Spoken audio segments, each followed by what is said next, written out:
What's up, everybody? Rowan Plays here. Decided to do kind of a new Pokemon video, one that I've been thinking about doing for a little bit.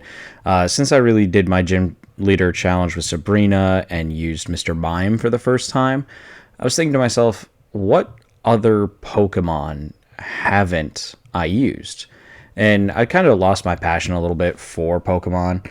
I stopped being interested in playing the same games over and over and over again, and I really just needed something new, and this was a fun way for me to refresh the games, going back all the way to Gen 1. And so I used a very high-tech algorithm, and I figured out which are the Pokemon that I don't use, and that high-tech algorithm was literally looking at a poster of the Pokemon and saying, you know what, I don't think I've ever used that Pokemon. And so, as you can see up on the right-hand side of the video, those are the Pokemon that we're going to be using. We're going to only be using those 6. And when I think about it, it kind of makes sense why I haven't used them, right? I'm not a big fan of Grass type in general. I just think it has too many weaknesses. In Gen 1, it's a little bit better, and it does make things easier. Poliwag makes perfect sense why I would never really use, because I'm a huge Starmie fan. So if I'm going to invest the time, the labor of love that is to get a Pokemon up to a good level, then use a Water Stone and so on, I'm just going to use the one I like most, right? Same argument here with Vulpix. If I'm going to catch a Pokemon in what is kind of mid-game, and then it's going to be under-leveled compared to my team, and I'm going to need to invest time to level it up, I'm going to choose Growlithe, right? It's my favorite Pokemon's Arcanine. Starmie is a close second, but Arcanine's way up there. You've seen me solo the game with Arcanine, but with Vulpix, I just kind of thought, well, all right, I'll give it a shot, see if it's any better, right? Pinsir, another one, I would just rather use Scyther, and those are version exclusives, right? So it makes sense. The Bellsprout, Vulpix, Pinsir, it's the version that I played less. Even though blue's my favorite color, red had my favorite Pokemon, so I didn't really have a choice there. Lickitung, that's a weird one for me. Lickitung is super hard to get. I, for whatever reason, thought Lickitung was in the Safari Zone and wasted a lot of time looking in the Safari Zone for Lickitung. Lickitung is weird in Gen 1. You have to trade Slowbro to get it, which means that not only do you have to raise a Pokemon all the way up to, I think it's about level 37.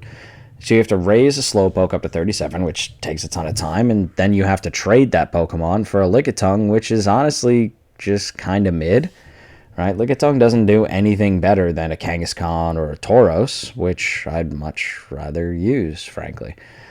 And last, and certainly not least here, is Magnemite, where it's the same deal. I actually didn't know how to get to the power plant when I was a kid. And it wasn't necessary, it wasn't in the way, so I had to go really out of the way to find a Magnemite. Now, Magnemite's cool. Magnemite actually ends up being a lot better than I thought. Not having the Steel type, though, in Gen 1 does hurt it a little bit, in my opinion. But it is still a good Pokemon. But again, I'd have to get Surf. So again, we're talking like beginning of the end game, right? So you got to beat Koga, got to get Surf. So then I only have 3 gym leaders left. Then I have to go and catch it. It's behind in levels. I have to get it caught up. It just doesn't really seem worth it when there's a free Jolteon as soon as you get to Celadon, right? So that to me seems like a little more effort than it's necessarily worth. But I was really, really surprised by Magnemite's abilities. Specifically, it's special, right? Gen 1, if you don't know, doesn't have the special split. And so it just has a really high special, which is super good because when you take it into something with good special attack, it just eats damage. So ends up having a huge special value. Not as fast as a Jolteon per se. Not as easy to get as maybe a Raichu. And again, that Jolteon is free, so why wouldn't I do that? So again, one of those things where it seemed more effort than it was worth, but I guess that's kind of the point of the series, right? Find Pokemon who are more effort than they're worth. And I actually found a pretty cool and something that really surprised me, I guess, would be how much I enjoyed this run. Now, I was going to start with using a Bellsprout here, But it was easier for me to put the Poliwag in because I can catch a Bellsprout early. And most of these Pokemon, like I said, you're not getting till the mid to like beginning of the late game.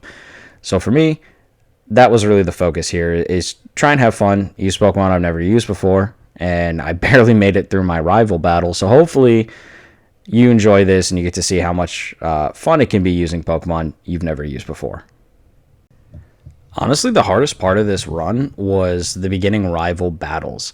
You would think that those are pretty straightforward early on, but Poliwag's not meant to be used this early, and so it doesn't really have any moves. Now, I did try and get sketchy with it here and just go down to use Struggle, because all I had was Bubble at this point, and Bubble doesn't do enough damage to Bulbasaur. So I figured if I used all of it up and then struggled, I may get hit with Recoil, but I'm able to actually beat my rival. I lost the first 2 attempts I tried, and that strategy ended up being really helpful for me. Looking at these runs, I do think this is going to be one of the biggest challenges for me when I look at the Pokemon that I have left, is especially in Gen 1. The Pokemon that I have left are the ones that you don't typically get until later, right? And because you don't get them until later, their movesets aren't really great in the early levels. Again, I think if it wasn't for how late I would get the rest of these Pokemon, I would have gone Bellsprout, and that would have been a little bit better. But only having Bubble is just kind of okay. Now, obviously, I just walk through Brock at this point, and I will be able to catch a Bellsprout before I face Misty, so the gyms themselves are pretty easy, but it really is the early game that becomes a little bit more of a struggle for you. And I do expect that to continue with this trend as I move my next game into Johto. I'm going to have to replace the starter as well, and most of the Pokemon I haven't used are late game Pokemon. So I think I'm going to really run into those same problems moving forward. But I think that adds some challenge to the challenge, right? And that's okay, right? I have to embrace that sometimes things are going to be a little bit harder because I'm doing something that's not meant to be done. Now, the only real obstacle in my way is Rival Battle 3. I still only have one Pokemon because I need to get past Nugget Bridge in order to get a Bellsprout. And one thing that I was worried about was Pidgeotto being able to hit me with a Sand Attack. Now, luckily, by this point, Poliwag has more moves, Hypnosis being absolutely essential, as I'm able to keep Pidgeotto asleep, avoid the trouble, and Abra's free, right? All it has is Teleport. It can't do anything to me. Now, when it becomes an Alakazam, we're going to have problems, but for now, a simple Bubble will take it out. Rattata, almost one-shot. That Hyper Fang does kind of hurt, but as we move into Bulbasaur I can also just put to sleep, right? Hypnosis is huge, and then getting Double Slap, which allows me to do normal and normal attack moves to Bulbasaur, makes this battle way easier than it has any right being. Now, yes, I am massively overleveled, and great, I now have a Poliwhirl. So that's really helpful, but again, Hypnosis is just the king here. Unlike in a typical run where I might skip some trainers to speed up the time, I really invested early in my Pokemon, and for Weeping Bell especially, getting up to that level was super important. I still had a ton of trainers that I could get. I think I caught like a level 12 Bellsprout, and Bellsprout was really good against a lot of the trainers after Nugget Bridge.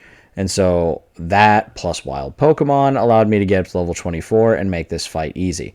Now again, Hypnosis is awesome, Sleep Powder just the same, right? I don't even have to really deal with Starmie because I two-shot it after putting it to sleep. So again, easy battles early on here, and again, it's just really built for the starters, right? I mean, Bulbasaur does the same thing, so does Squirtle, right? Easy peasy. Before we can get to Lieutenant Surge, we do still need to fight our rival now for rival number 4, right? Am I doing that math right? Yeah, if you count the first encounter in the professor's lab. I don't use Hypnosis here, which is maybe a little bit of a mistake because I do get hit with a Sand Attack. But I'm able to swap out now because I have 2 Pokemon. So I don't really need to worry about the drop. And Acid there, because I'm so over-leveled, just one-shots Eradicate. It's kind of crazy to me how much damage that I'm able to do. And yeah, it's because I'm really only focused on 2 Pokemon. And yeah, but with the Kadabra coming in, its confusion becomes problematic. Poliwhirl, because I haven't had access to the Firestone yet, or sorry, the Water Stone is not a fighting type, and so I can get away with that. And Wrap in Gen 1 is such a toxic move. They lose their ability to attack you, and the move just continues to damage them over time. That's kind of a cheap mechanic, and I was thinking of using Toxic and Wrap and really being kind of scummy about my run, but I decided to go against it. And that to me is like, yes, that is a way to do things, right? You can certainly do that in Gen 1, but it just didn't seem as fun, and I wasn't really honoring the Pokemon. If you've seen my other videos, you know that I'm a big fan of skipping Lieutenant Surge and coming back to him later, because that's entirely possible. I have access to Cut. I can go fight Erica. I can go and get my Vulpix, level up Vulpix, and then have Vulpix use, or eventually Ninetales use Dig and make this battle easy. But I was thinking to myself, I'm so over-leveled right now that I don't think it matters.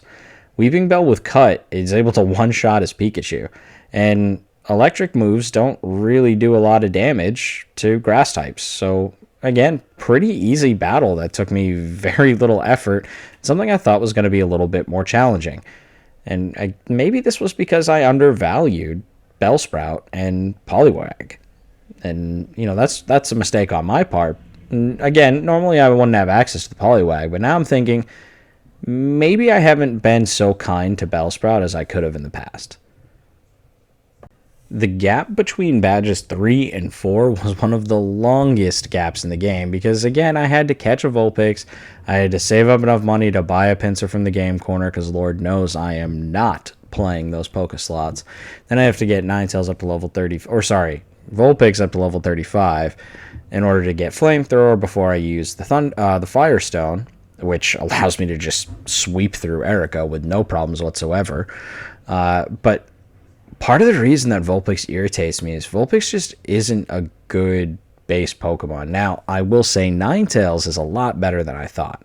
Ninetales has a pretty decent special stat and makes full use of Flamethrower, whereas something like Growlithe, which is a little more attack-based, isn't able to do as well.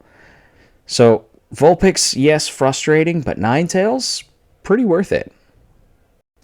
Now that I have access to all of the stones and I have the money to buy all of them, Giovanni's going to be an absolute nothing burger, right? Poliwrath with Bubble Beam is just going to destroy his team. Now, the two ground types is easy. Kangaskhan is really the only challenge here. This is where I wish I had a fighting type move, and one of the limitations here of Generation 1 is really poor access to fighting type moves early on. Or in general, I mean, the only one really is Submission, and you don't get that until very, very late. Even still, Giovanni's easy. Don't have to put much effort into it. And now I have 4 of my 6 Pokemon. Koga ended up being a much bigger challenge than I thought he would. And again, it comes down to not really having good coverage versus these types. Now, if I had been smart, I probably would have used Psychic, like gone to Mr. Psychic's house, done that first, and then I could have put that onto my Poliwrath. But instead I was thinking to myself, well, between this pure power of Pinsir and Dig on Ninetales, I should be fine. It was not as simple as you would think, especially because I expected Pinsir to one-shot. But because I've been spreading out my levels pretty evenly amongst my Pokemon, as evenly as possible, I'm not as over-leveled as I normally would be. And that self-destruct does take down my Ninetales, but because it's not a solo Pokemon challenge, I am able to get it. I do think that the right move would have been to clear through Rocket, get Psychic from Mr. Psychic, go in with a little bit higher level. But honestly, still not too bad. 5 badges, pretty easy, even though it took a long time grinding that you don't really see on the video. Now, after wandering around the Safari Zone 5 or 6 times before I realized you actually couldn't get Lickitung that way, I had to spend 2 hours real time with the sped up thing, getting a Slowpoke, leveling it up, getting it to Slowbro, then getting the trade for Lickitung. And again, one of those things where you have to ask yourself, is it really worth it? I had to spend a ton of time. I had already used up trainers to level everything else up. Now, luckily, I do get a level 37 because I traded a level 37, and Lickitung does have that extra XP, so he shouldn't be too hard to train because he is a traded Pokemon. But honestly, he's just not that good. He doesn't do anything really special. Now, what's weird is probably his best moves are TM moves. If I had put Cut or if I had put Strength on him, maybe he would have been a little bit better. But I already had those things on my Pokemon, and it just felt weird using a ton of HM moves. Doesn't really feel like what you're supposed to do, but probably my best options for Lickitung, especially because it would have given me stab bonus. One thing that I thought about that would have been hilarious, and unfortunately I didn't do it in this run, and maybe is one of my regrets with it, Hyper Beam on Lickitung, because it's a physical type move, and I would get the stab bonus. That would be hilarious to have a Hyper Beam Lickitung. I don't really see it as necessary, but it would certainly be funny. After defeating Koga, I now can catch the final member of my party, the Magneton. Now, I did kind of skip the fact that I could catch a Magnemite, but honestly, I encountered Magneton first, so that's what eventually I'm going for, so why bother raising it, right? Getting it to level 32, especially when my Pokemon are around level 40, that's a huge help. And I still haven't yet cleared the Rocket Base back in Fuchsia City, so I have the ability to now level it up pretty easily. Now, I just realized I forgot to actually record the battle with my rival in the Pokemon Tower, but it was a steamroll. It was just pretty straightforward. Now that I have Magneton too, I can just one-shot his Pidgeotto, one-shot his Gyarados, and this battle's going to be pretty simple. Now I have all the coverage I could possibly need in terms of typing. There are a few gaps, but overall, once you have kind of like the big three with water, grass, fire, and then you added an electric type on top, there's really not too much that can bother you. His Alakazam is a little bit tricky, and I probably could have gone with my Pinsir there and done better, but you know, I wanted to try and use the Lickitung, try and give me a reason to, like, all the time I invested into getting it, make it worth it. And, you know, he does okay. But again, anything that Lickitung does, I just feel like Pinsir does just a little bit better. And as much as I want to use this Lapras, because I do love myself some Lapras, I'm not going to do that here. Now, Giovanni, it's going to be pretty similar to every battle with Giovanni, honestly. His Nidorino, I wasn't expecting to come out first, which kind of messed with me because Razor Leaf doesn't do a ton of damage. But even with the guard spec, I know I'm not going to get the crit, which I would need for Razor Leaf. So, yes, I do use Wrap here. I'm not cheesing and using Toxic and Wrap because that would be insane, but it's a little cheesy. I go for the extra growth here, or the 2 extra growth, sorry, because I know that I can get huge damage and I should be able to one-shot with a crit. Him not guard specking the Kangaskhan makes that a lot easier. And then I just run through Rhyhorn.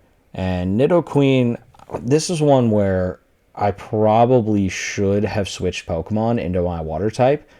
But again, I just really started to enjoy Victory Bell. And Razor Leaf, a couple of cuts, and Giovanni's no problem at all. Sabrina is actually a battle that I can see being a problem. And the reason is I don't really have any good things to use against Psychic. Now, Psychic's weakness is in Generation 1, Psychic itself, and Bug. But Pinsir, despite being a bug, doesn't have any bug moves. What he does have is an absurdly high attack stat. And because there's no special split here, well, I guess the special split doesn't matter, but these Psychic types, really high special, really low defense. I could have also gone with another cheese here, which I didn't, and that's with Guillotine. If you didn't know in Gen 1, if you use an X accuracy and you outspeed your opponent, all one-hit KO moves are guaranteed to land every time. So I could theoretically just level up Pinsir super high, run X accuracies, and then with the X accuracy and have the speed advantage, I could just beat every single gym leader with because maybe 1 PP up to get it a little bit higher than 5 moves, but I don't know if any gym leaders have more than 5 Pokemon, to be honest. But either way, I don't do that because that would be too simple too. With Blaine, it's going to be a little bit more of the same. I have great coverage for a lot of the gym leaders. And again, it comes from I have all 3 starter typings, even if I don't have the 3 starters themselves. And so just using Surf on Poliwrath is going to allow me to just walk through his Pokemon. Even with the Rapidash, which, okay, maybe not the biggest defense, but an Arcanine, pretty solid. But really where Arcanine falls short is it's special. Now, I talked about this a little bit earlier, how Growlithe has maybe not as good as special in Gen 1, so because there's no special defense stat, he's pretty weak. That Arcanine still took 2 Surfs to finish, but overall, that was my biggest challenge, and I don't even think I took damage that fight. So, what do you know? Pretty simple, straightforward, 1 gym left, and then, do you think the Elite Four will be that easy? I don't know. I think it's a pretty good shot. Now, Giovanni, I could honestly just run through with Poliwrath as well. It's pretty simple and straightforward. He does use all ground types, which means they're all going to be weak. Now, Victory Bell, yes, is going to be really good against the likes of Rhyhorn, but as soon as something like a Nidoking comes out, that's where I would run into a little bit more trouble. Again, Razor Leaf, just crit and run through. Nidoqueen, this is where I learned from my last battle. I'm going to sub in that Poliwrath, hit it with a Surf, and even though Nidoqueen has pretty solid defensive stats, just no problem whatsoever. Nidoking, same deal. And then I can switch right back over to Victory Bell for the Rhydon.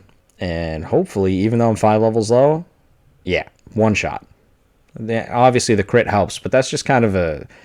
Like, the crits were broken in Gen 1, like Slash and Razor Leaf. I feel like you crit way more than you're really supposed to. I know that's part of the move, but in Gen 1, I feel like I'm hitting every single time, which makes this pretty simple and straightforward. Before we can get to the Elite Four, I have one last rival battle that I have to finish. And honestly, I don't see this one going much different than the last. His team hasn't really changed dramatically. The Pidgeot getting the agility off and outspeeding me kind of stinks. But again, I have 129 special now, actually, with the level up, so who knows what it was before. But now with Magneton, I'm going to be able to destroy him. He doesn't go right into the Gyarados, which means that I got to swap over to the Victory Bell. But again, it's a Rhyhorn. It's a one-shot. I just defeated a Rhydon at a higher level. And Gyarados comes out now. A single Thunderbolt does the same thing I thought it would. It's 4 times effective. Of course I'm going to destroy him. Now, Growlithe, still not an Arcanine, so I shouldn't really have an issue here. 1 Surf, easy peasy, up to level 47. Now, here comes the hard part. I do put Pinsir out, thinking that this is going to be pretty simple, but I do get outsped and crit with Psychic. This is going to be a problem for me. If his Alakazam is already this good, I'm having to go over to Lickitung in the hopes that he can do something. He gets a little bit of damage off before going down, but again, another crit. He's got to be so lucky with these crits. I mean, I guess it's kind of fair. I was getting some pretty lucky crits too. My hope here, a 3rd crit, and down goes Ninetales. So now I'm starting to sweat. Am I actually going to lose in this same spot that I lost in the early game? And a confusion. Okay, I'm going to have to try and just like muscle my way through this because the only person with a high enough special to really withstand him, and nope, still outspeeds. So now I'm down to Poliwrath, who's super weak, or Victory Bell, who's also super weak. Hopefully, I do withstand one. The Body Slam is enough to finish him off.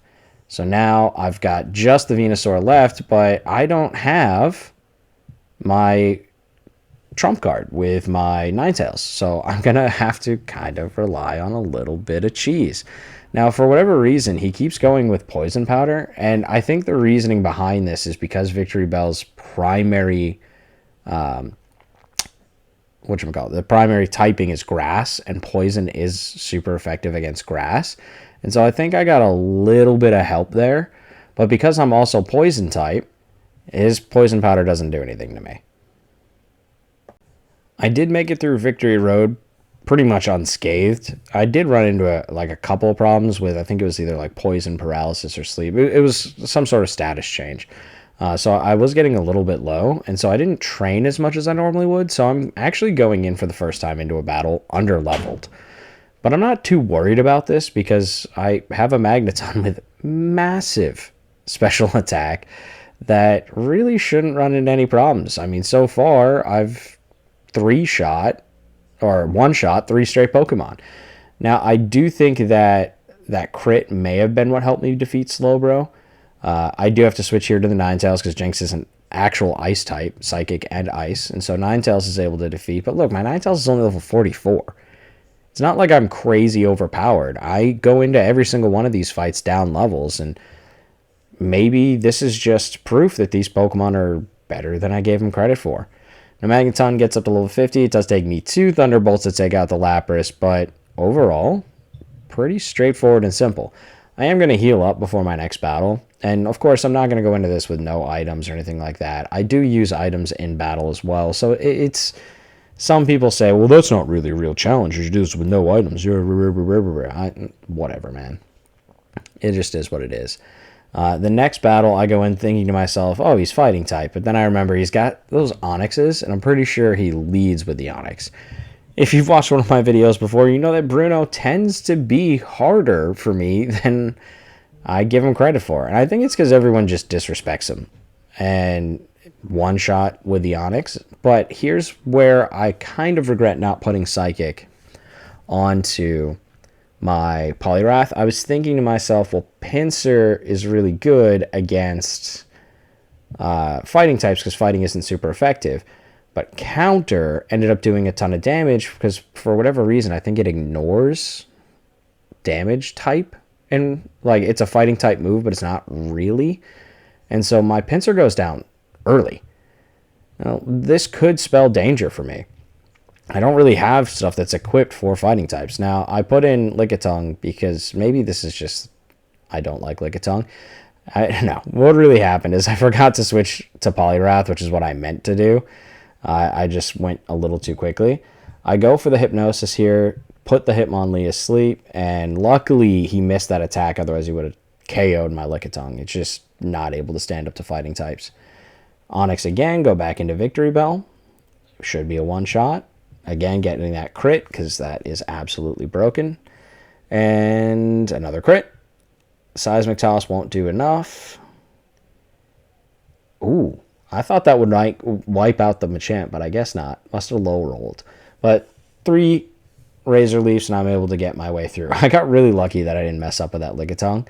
That could have been a disaster. Losing Pinsir early was not exactly what I wanted. And I'm going to save my Max Revive. Yes, it would be easier, but I've got a ton of items here. I did have a bunch of money because I didn't really have to buy anything. Other than, you know, buying Pinsir early on and buying the Evolution Stones, I haven't really spent any money. And now with Agatha, I'm going to run into the problem again of I don't really have typing. Psychic would be good here. But there's a mechanic that I actually forgot about. And because I'm so used to Gengar not having, or not being affected by ground type moves, I forget that they're super effective. I very easily could switch into Poliwrath and hit with an Earthquake. But in my head, well, he's immune to Earthquake. That was an expert switch by her there. But I go with a Fire Blast, hoping to knock out Golbat. Doesn't work immediately. The Flamethrower allows it to survive, but that extra bit of burn takes it out. And I'm thinking, okay, we're going back into Gengar, but I wasn't sure if she was going into her damaged Gengar or into the second Gengar she has. So I put Magneton back out. Now that sleep is going to be a problem. Now what I really should have done is just used items here, but Lickitung no worth because he doesn't have any moves that'll hit. So I go into Poliwrath, and I go, oh, you know what? I'm going to Surf. Nope, I get outsped. And this is where not having those levels is really bad. That, and I should have just woken him up, because Dream Eater will destroy you. I forgot that it's Haunter that has the Dream Eater. In my head, for whatever reason, it was Gengar that had Dream Eater, and that's just not the case. And I make the mistake here of thinking I can do damage, forgetting, of course, that Haunter's also Poison type. Now, I'm done being an idiot here, and I finally use the Awakening that I've been sitting on for Lord knows how long. And then I'm able to wipe out, because I did paralyze that Gengar earlier. And that should have been a strategy I used more of. And the fact that that Fire Blast didn't kill is frustrating. But if I had slowed the speed down with more, just like woken up, used one of my full heals, I think this would have been easier. But Ninetales comes in clutch here because I forget that Dig, also super effective. See, I remembered it there for the Arbok, but I forgot about it with Gengar. I just incorrectly thought about Generation 3 and forward. Yes, Gen 3 is my favorite. And so in my head, I can't use it. So I go all out, trying to hit with Fire Blast. Fire Blast misses twice in a row, which is just really unlucky. And so now I have to think of something. What can I do here? Pinsir doesn't really have moves that can hit, but technically, just like with Counter, Seismic Toss doesn't really count as a fighting move. It ignores the fact that it's fighting and allows you to hit Ghost type. The Confusion, not ideal. So I'm just going to try and brute force my way through the Confusion, try and get some chip damage on, because I'm giving up a ton of levels here. It's level 60 to a level 44. Now, I am going to use a revive there. I probably could have used one of my max revives, but I was thinking that, honestly, the next battle with Lance would be really difficult.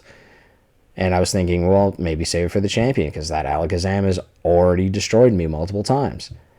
So I used Pinsir here a couple turns to try and get myself opportunities. And now I'm going to have to change it up. I don't want to burn my items. It's a little silly because I forgot I did have a bunch of full heals. But I was thinking to myself, maybe I can get away with it. I thought I could dig to get out. Now I'm slept. Now I'm confused. And I was right. Gengar does have Dream Eater. It's just the first one didn't. So now I'm going to go into Poliwrath. And I finally remembered, oh yeah, that's super effective. That's probably the strategy I should have taken from the start. But it's easy to forget some of these weird changes between the generations. And that Earthquake not being able to, or being able to hit in Gen 1 was something I really wasn't anticipating. Because it's super effective against poison types and Gengar's secondary type is poison, that made that really easy. That battle's probably a lot more simple if I just use Poliwrath from the start. Or maybe start with Magneton and go into using something like Thunder Wave more frequently. I was thinking to myself, yeah, this is going to be really helpful. And then I didn't use it, which is a little silly. But either way, we get through the battle. I still haven't lost in the Elite Four, which is great. And I'm on to Lance, the final, or so you think, battle. Of course, we do have the rival at the end. Lance starts with a Gyarados, and I think to myself, good, easy, one shot, no problem whatsoever. I've seen it before, I'll see it again. Gyarados is easy. Now, I get super lucky here with my Ice Beam and get the freeze, so I don't take any damage onto my Poliwrath, which, can we take a second to just really appreciate Poliwrath's sprite here? Because as much as I don't like it because it doesn't look like Poliwrath does later, it doesn't really look like Poliwrath in the show, it's just the angry frog is such a good look. Now with Aerodactyl, I'm going to try and Thunderbolt. It does outspeed me, but goes for a bite, which does okay damage, but it's only 30. Magneton I expected to be a lot more fragile, more like a glass cannon, but it worked pretty well. Now here we see, and I was talking about this earlier, I keep thinking that this is, I'm going to try and put it to sleep because it's going to destroy me. But it spams agility, and the reason being is Poliwrath's secondary type is fighting. And so the AI is tuned to always use the move that it thinks is going to be super effective. So even though agility doesn't do any damage, Psychic would be super effective. And so that's what ends up being spammed. Which to me is, yeah, it's one of the broken mechanics in Gen 1, but I didn't really take advantage of it. It's not super my fault, it's just the way the game was. It allowed me to beat the Venusaur last time, and it allowed me to easily get through the Dragonite, which should be difficult, but it wasn't. I do take a little bit of damage there from Pidgeot. I still feel like the final evolution should be Pidgeotto. I don't like that it's that way, but it is. I was thinking to myself, you know what, I haven't used Lickitung enough. I'm going to bring Lickitung in, try and get some good damage in. I know in the past that I survived one Psychic, and I did, and I got a little bit of chip damage. So Lickitung, I would say job well done, but really just not. I try and go with a Confuser. I try and get a little bit lucky here, and I do. I'm able to avoid some damage. He is able to get the recover off, which is annoying, but I'm thinking to myself, as long as I can chip, I'll be okay. Now that burn is huge, so now we have guaranteed damage. The reflect goes in, it doesn't matter, the burn still takes it out. Now I got Rhydon, and Rhydon I should be able to one-shot, no problem. Victory Bell in, Razor Leaf, yeah, it may be higher level than Giovanni's, but it's super effective and it's a crit. What are you going to do? Here is where finally Gyarados gets his revenge. Now, one thing again, another weird Gen 1 mechanic. Hyper Beam is a physical attack. It's not a special in Gen 1. And so he's going to absolutely blast through my Magneton because my Magneton doesn't have a Magneton of defense. That was terrible, and I hate myself so much. All right, so I'm thinking to myself, okay, I got to do something about this Gyarados. Stupidly, I put it to sleep when I had a free turn there because he was going to use Hyper Beam. Now, I didn't know that, but I don't have enough Ice Beams because, again, I was like, I don't need to worry about putting, any of the power points back in. He's not going to be able to do anything. Earthquake's not going to be effective because of his flying subtype. Surf isn't great, but I'm going to try and do my best and get through.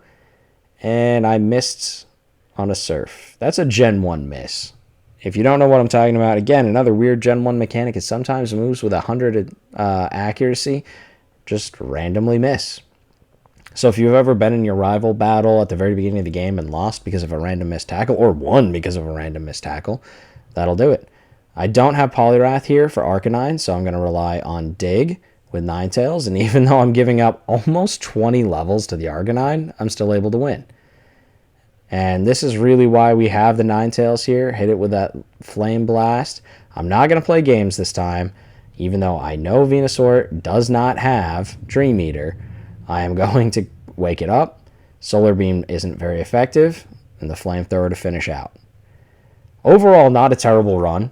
Lickitung ended up being pretty much useless. Pinsir wasn't as effective as I thought because it's missing those stab bonuses. It doesn't really have great fighting options. It doesn't really have great bug options. In fact, it doesn't have any bug options. And so the great attack is kind of mitigated by that. Still, its strength came as super useful. Again, it's an HM move and it seems weird. Probably could have used Body Slam and put strength on Lickitung instead. Something to keep in mind in future, but I don't really see me using Lickitung ever again. Even though this challenge was all about trying to find Pokemon that I would use again, I think 5 out of these 6 I probably would use. Pinsir I'd probably use in a different generation, to be honest. But yeah, Lickitung, not it for me. But the rest of them, I earned a much larger appreciation for, and that really is the point of this challenge. Thank you so much for watching, and I will see you next time with a Gen 2 challenge.